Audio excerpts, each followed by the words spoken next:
October 1944. Deep beneath the mountains of Germany, SS General Hans Kammler gives the order. Begin the test. Scientists pull away a heavy tarp, revealing something that shouldn't exist. A massive bell-shaped device that defies gravity, reduces living tissue to black sludge, and makes clocks run backward. Then, in May of 1945, both the device and the general vanish without a trace.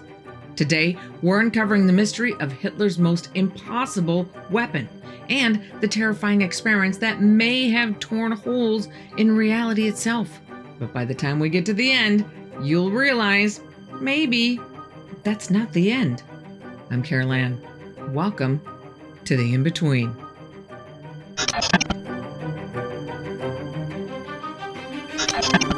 We're going to do something a little bit different this time around, but for very good reason. And by the end, you'll know why.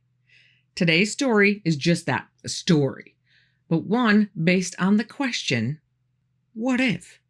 Like every other story on this channel, it's based on events that are purported to be true, and we'll get to the facts in just a moment. But the story itself is a dramatization based on eyewitness testimony. So let's take a moment and crack open our history books so we can put this testimony into perspective. We're going all the way back to September 1st, 1939. Germany invades Poland, kicking off World War II. And for the next 4 years, Hitler pretty much just steamrolls over everyone until the tide starts to turn in favor of the Allies in 1943. That's when he turned up the heat on what the Germans called Wunderwaffen, or wonder weapons. He's looking for anything and everything that can help him turn the tide back in his favor, no matter the cost or how crazy it is. Two of the many people assigned to the multiple ongoing projects are two physicists, Dr. Walther Gerlach and Dr. Ernst Schumann. Gerlach has a background in nuclear research and magnetic fields, while Schumann is an explosives expert. Around that same time, Hitler launches Project Reese, German for giant, which, from what we can tell, was a project to create a series of underground hidden bunkers in and around the Owl Mountains, what is today Poland, just a couple of miles northeast of what is now Czechia, or the Czech Republic.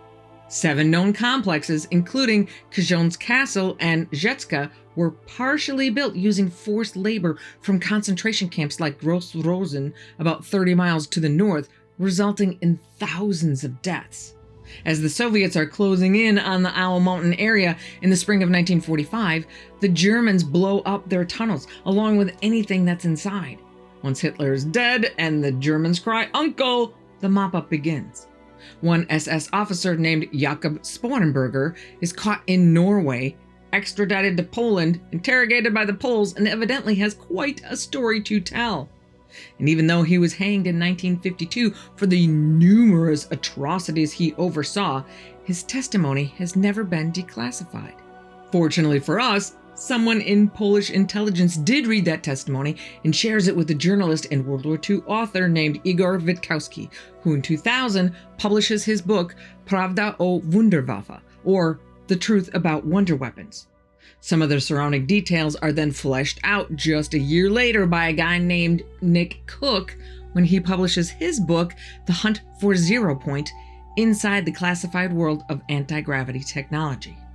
And with that little lesson in German war history, I present to you the following story. The people are real, the places are real. So as you're listening, just ask yourself, what if?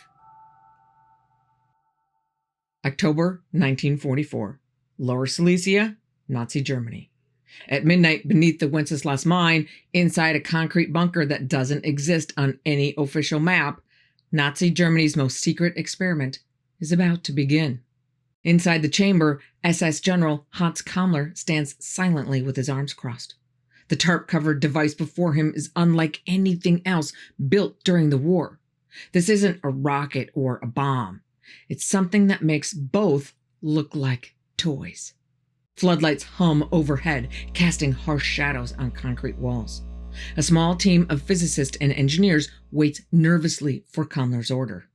Some have been working on this project for 2 years. Others arrived just weeks ago. None of them fully understands what they have built. Kammler finally speaks, cold and precise. Begin the test. Two lead scientists, Dr. Walter Gerlach and Dr. Ernst Schumann, approach the tarp. Their hands tremble slightly as they grip the heavy canvas. They have run calculations for months, but calculations mean nothing now. They pull the tarp away. What stands beneath is known only by a code name, Die Glocke, the bell. The device is enormous, roughly 12 feet tall, 9 feet wide. Its shape mirrors a large iron church bell, but the surface is smooth, metallic, and faintly etched with Reich insignias. The metal itself seems to absorb light rather than reflect it. Thick cables snake across the floor and disappear into the machine's core like veins feeding a mechanical heart. From behind a thick radiation shield, the team initiates the sequence. Dr. Gerlach's finger hovers over the activation switch. He looks back at Kammler one final time. Kammler nods. Gerlach flips the switch. Inside the bell, two massive cylinders begin rotating in opposite directions. Within them, a glowing purplish metallic liquid that costs the Reich more than an entire Panzer division to produce. Codename Zerum 525. As the cylinders accelerate, the air itself changes. The hum of machinery deepens into something almost alive, a vibration that seems to come from everywhere and nowhere. Static charges the room. One technician glances nervously at a gauge. The needle climbs fast, faster than it ever has before. And then the impossible begins. A blue-violet light erupts from the bell's surface. Tools on a nearby workbench lift an inch off the table, hover for a moment, and then clatter to the floor. Dr. Schumann pulls out his pocket watch. The hands are moving backward. Another assistant shouts, "My God!" and shields his eyes from the unearthly glow. But what happens next makes everyone in that room question everything they think they know about reality. Inside the test chamber, the subjects, lab rabbits, potted plants, even a small steel rod, aren't just killed. They are gone. Not vaporized, not burned, reduced to a black, oily sludge that drips from the tables like melted tar. The radiation alarms scream. One technician collapses, blood streaming from his nose. Dr. Gerlach immediately slams the emergency termination switch. When the bell powers down, the blue light fades to purple, then to nothing. A heavy silence settles over the chamber. The only sound is the soft drip of what used to be solid matter hitting the concrete floor. Kammler steps forward and looks at the destruction. His face shows no emotion. Dr. Gerlach's voice shakes as he weakly reiterates to Kammler what everyone in the room just saw with their own eyes. The field held for 60 seconds with anti-gravity effects and possibly temporal displacement. Kammler nods very slowly. Good. Very good. Then he turns to stare at the team with the intensity of a blade's edge and warns them to say nothing to anyone. Not to Berlin, not to Der Fuhrer, not to their wives, no one. The room goes dead silent. Everyone understands. This isn't just a threat. Dr. Schumann hesitates, then points at a technician lying motionless on the ground, a victim of the high radiation burst, and obviously dead. Kammler doesn't even look at the body. Our sacrifices will be remembered in the Reich's victory. He turns and walks out, his boots echoing off the concrete walls. Behind him, the silence isn't just fear. It is awe. They have built something that breaks the fundamental laws of physics.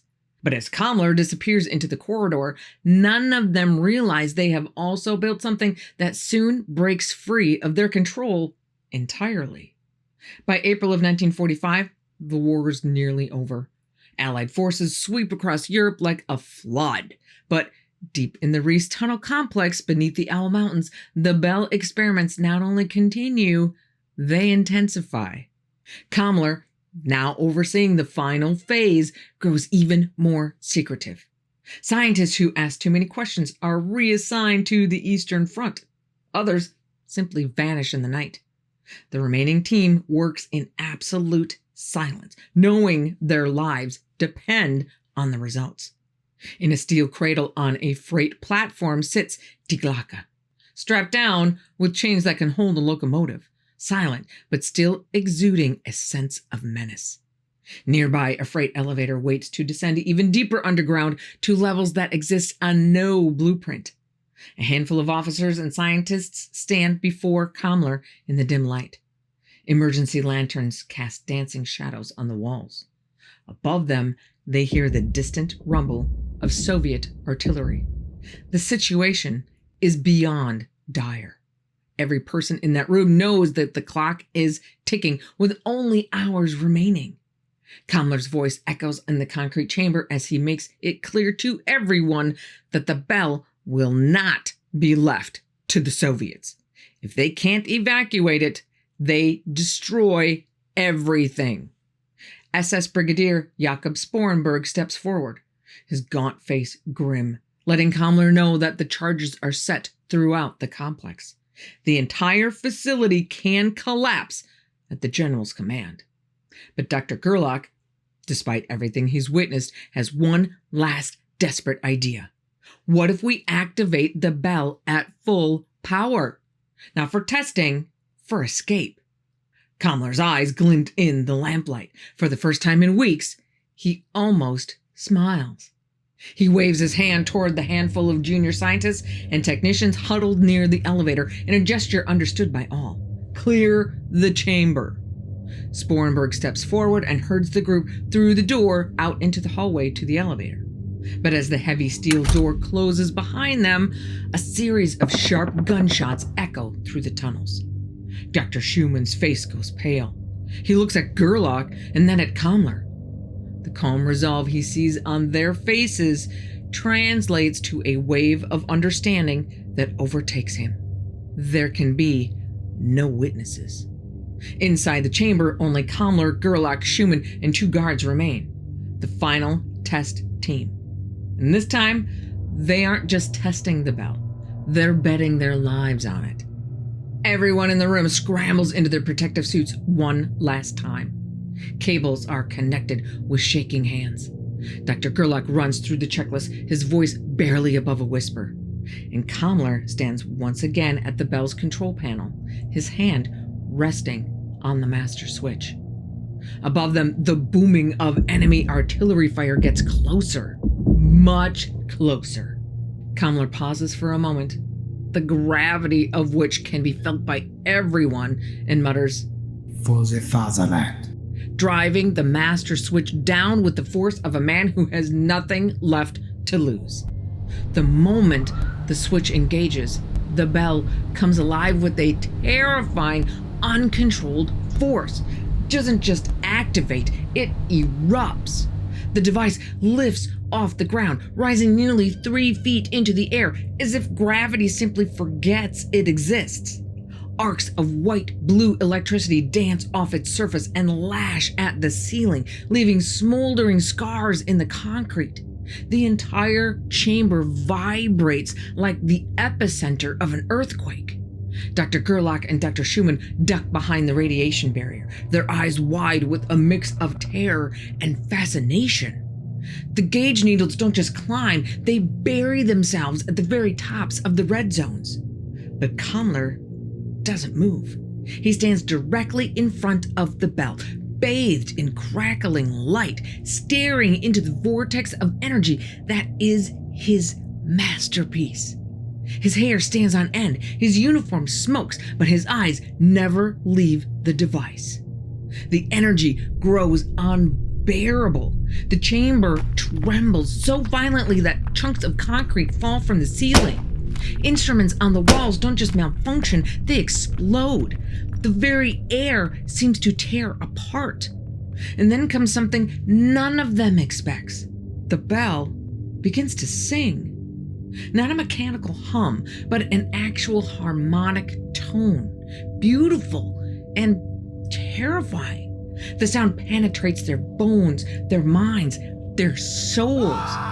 Dr. Schumann begins to scream, but no one hears him over the cosmic symphony pouring from the machine. Then comes the blinding flash. A shockwave rips through the room, throwing Gerlach and Schumann against the back wall. The steel door buckles. The lights explode, and for a moment, the world goes completely white. When their vision clears and their ears stop ringing, the bell is gone. The massive steel cradle that holds it is empty. Only a perfect circle remains on the ground, not scorched, but somehow polished to a mirror finish. And Kammler? Kammler's gone too, along with the two guards who stood closest to the device. Dr. Gerlach whispers through blood-caked lips. "It's gone." Dr. Schumann begins to laugh, a quiet, disbelieving, hysterical sound that echoes off the walls. The bell isn't destroyed. It didn't explode. It simply stepped out of reality. Sporenberg bursts into the room from the hallway, weapon raised, expecting to find bodies and wreckage. Instead, he freezes when he sees the empty cradle. "Wo ist es?" Where is it? No one answers, because there is no answer. Sporenberg looks around the chamber, at the polished circle where the bell was, at the two surviving scientists covered in dust and blood, at the impossible emptiness where Germany's greatest secret had existed just moments before. And grimly, he gives the final command. Everybody out. As soon as Gerlach and Schumann are back on the surface and feel the rumble under their feet from the detonation of the charges throughout the underground complex, the realization of what just happened settles over them like a burial shroud. The bell is gone. Not stolen, not destroyed, not hidden, just gone. And with it, perhaps the last hope of the Third Reich vanished into whatever lies beyond the edge of reality. When Soviet forces storm the complex 3 days later, they find only rubble and silence. Tunnels collapsed with mathematical precision, entrances sealed with enough explosives to level a city block. The few documents that remain are either incoherent technical notes or list of names, which most of them are already dead. No bell, no Kammler, no witnesses. What they find is a mystery wrapped in concrete and buried under tons of cement rubble. American intelligence hears whispers from captured German soldiers, fragments of stories about a bell-shaped machine with impossible effects. But nothing concrete emerges. The Allies eventually chalk it up to Nazi myths created in desperate times.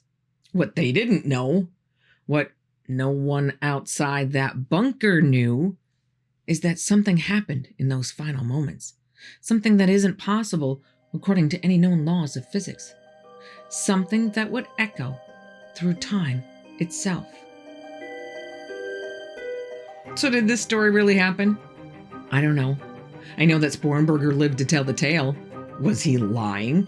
Making up some fantastic tale in a bid to create one last epic myth in honor of his beloved imploded Third Reich? Maybe. I do know that Kammler really did disappear. Maybe he actually saw the writing on the wall and disappeared to Argentina with so many of his comrades. But what if he didn't?